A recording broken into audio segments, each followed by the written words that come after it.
दोस्तों देख सकते हो अभी हम आज खेत पे आए थे, तो जो हमारे पानी भरा वो 2.5 घंटे में भर गई क्योंकि लाइट चल गई थी और ये सूरज भी ढलने वाला है। अब हम पोर्ट ले जा रहे, ये धनिया की पोर्ट। इधर वो आगे तो वो है पेड़, पीछे धनिया दो, ठीक है। अब और देख, इधर भी पानी का दौरा, इधर भी पानी का दौरा, और बीच में हम चल रहे हैं और सामने मेरे और हम यहाँ पर खड़े हैं। आपका क्या काम है? आपका एक ही काम है, उसे आपका कर्तव्य है वो काम करना रोजाना, जैसे हमारा हम भी करते हैं काम, आप भी करो यार काम।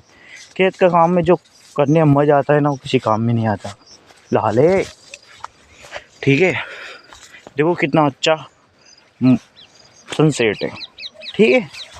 ओके, आयो ज़्यादा बड़ी वीडियो होगी, लाइक ठोक दो।